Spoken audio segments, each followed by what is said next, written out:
Hi, I'm CEO of an autistic-led organisation called Autistic Inclusive Meets. I'm autistic and a home educator. I want to address the comment that Bridget Phillipson made, the new Education Secretary, saying that all children are better off in school, and she makes no apologies for this. Bridget, do you make no apologies for a parent being told that she should carry her child in their pyjamas fast asleep into school because the school wants to keep their attendance numbers up for Ofsted? I'm not going to keep saying do you make any apologies, but basically everything I'm going to say, do you make any apologies for it? So do you make apologies, just one more time, for a parent having to watch their child being dragged from a car by teachers because the child won't go into school? Or should I say can't go into school because they're so laid down with anxiety and have been up crying all night because they don't want to go in? What about children that are cutting themselves because of the anxiety of going into school, or children that are headbanging, headbutting the wall until their head busts? What about those children? What about the child who was in school, who used to come to our groups, who was kicked so hard between the legs that they needed 2 operations to retrieve their testicles? What about that child? And the school justified the attack by saying that the child was in the wrong place of the school. Therefore, these children had access to them. They weren't in the wrong place. It was their school. They should be allowed to walk around their school without fear of being attacked. But the school justified it by saying that. That's a child that we supported the mother withdrawing from school and whose confidence and self-esteem was rock bottom. They wouldn't look up from the floor. We don't encourage eye contact either at our groups, just to let you know. We don't say, make eye contact. You have to do it, because for some autistic people it can be painful. But this child now is confident, bouncy, will engage in conversation, will start conversation, will info dump all over you. But apparently he'd have been better off in school. What about the children that are up tonight, last night, this week, crying hysterically, having night terrors about what they're going to face in school? What about the EHCPs that aren't being pursued by schools because they don't want the funding ring-fenced to one pupil? They want to spread it right across the school, because remember, schools are a business, Bridget, so I know what you're doing. What about the Moments Matter Attendance Counts campaign, where we're being told that we should send our children into school even if they have a temperature, even if they're sniffling, even if they've got a sore throat? What about COVID, Bridget? That doesn't matter, I suppose, because the best place for children is in school. Oh dear, there's just so many different things I could throw at you repeatedly. The amount of parents that we've helped deregister their children from school because they didn't know that under Section 7.8.6 of the Education Act, it is their right to withdraw and home educate their child, their legal right. They didn't know that all they have to do is write in to school to say that they are home educating their child. They take full responsibility for the child's education. As of now, please remove their children from the school roll. Now, if their child is in a SEND school, it's a little bit different. They have to get permission from the LA. But most of the children that are being withdrawn from schools are mainstream, and the schools are not supporting EHCPs, the pursuing of them. And actually, even if there's an EHCP in place, half the time they're not actually doing what's in the EHCP. That's another battle parents are facing. I don't know. I guess I'm just asking you, Bridget, to have a little bit of humility. One of my own children was bullied to the point of not wanting to live at age 5, and I pulled them from school. And the worst thing about it was when I said to them, what did these other children do to you? They said, they'd punch me in the stomach and they'd make me eat berries off a plant over there. I don't know what the plant was. They were white berries. I don't know. I went and looked it up. It wasn't good. And I said, what did you do you know, to defend yourself. Did you tell anyone? Did you? And they said no. I said, thank you. And I said, why would you say thank you for being punched in the stomach? And they said, because you told me when someone gives you something, you're meant to say thank you.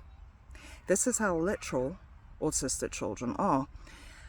They will also, I say they, I'm autistic, we often believe that other people will know what we're thinking and what we've been through, even if we haven't told them. And my child thought that because I was dropping them to school, picking them up, that I would know that the teacher's assistant who had them during the day was telling them they were too stupid to write, was telling them that their parent would be very disappointed in them, was holding their hand and forcing their fingers to write even though they're dyspraxic and have a lot of pain. And they have been home educated now for 11 years.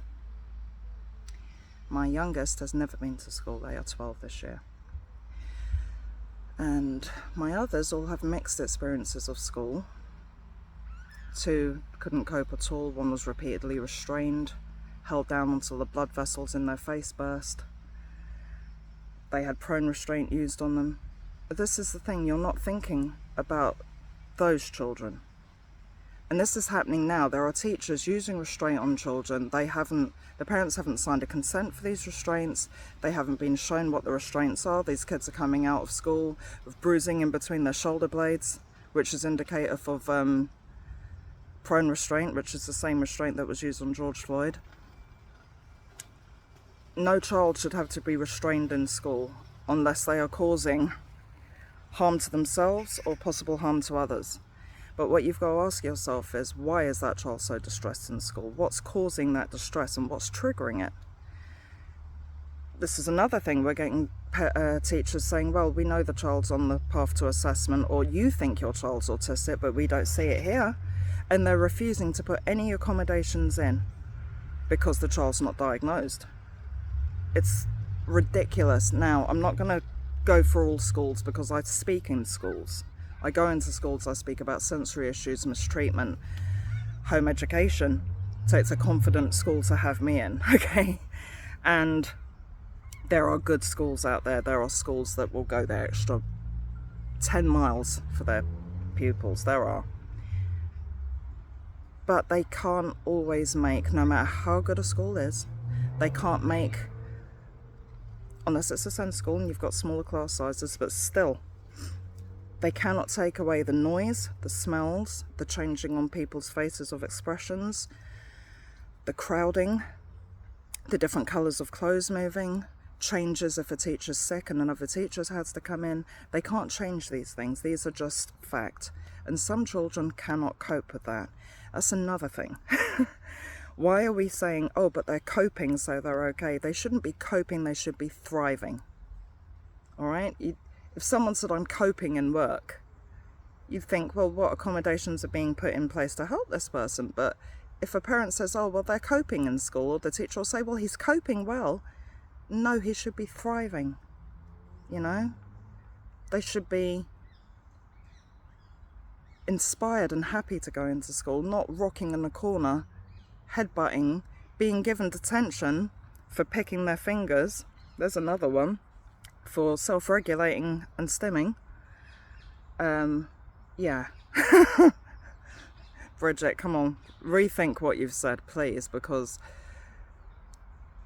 all these things are just coming into my head. All these different children, all these different parents over the years and the horrible situations they're finding in. And we've got parents who are dropping distressed children into school, being told they'll be fine once you leave. They're not fine.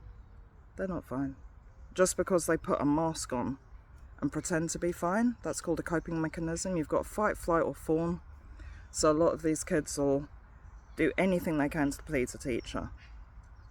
You know, they'll shut down, they'll be quiet, because that's what good people does, isn't it, Bridget? They be quiet and they comply. But not all children can comply. Some children can comply and it breaks them inside because they're not being accommodated properly. So, please rethink what you've said. Please see that there are children that are not fine in school. There's a Facebook group called Not Fine in School, go look it up. You know, there's Education Otherwise, go look them up. There are other places that children can thrive.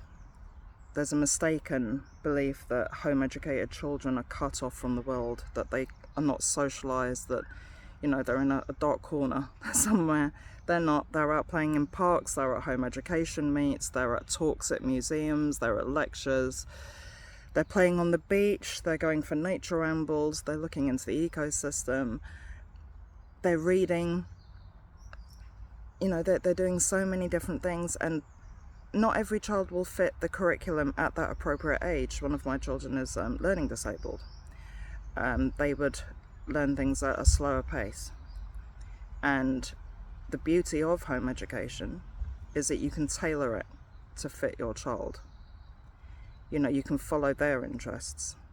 You can follow, one of my children's interests was Egyptians and mummies and pyramids and all of that, and we did all of that. We went to museums, we went and looked it up, we got books, you know, we watched things for an extended amount of time, because our specialised interests can go on for quite a while, you know.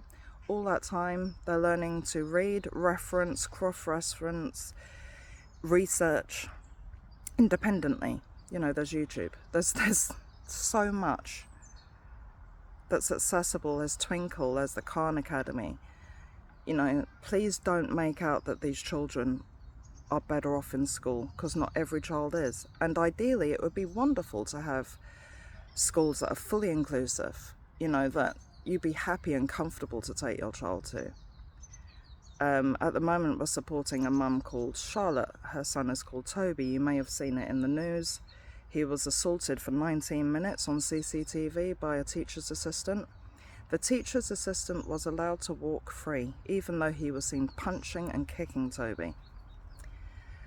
And the school have reacted the right way, you know, and he was taken to court and he walked.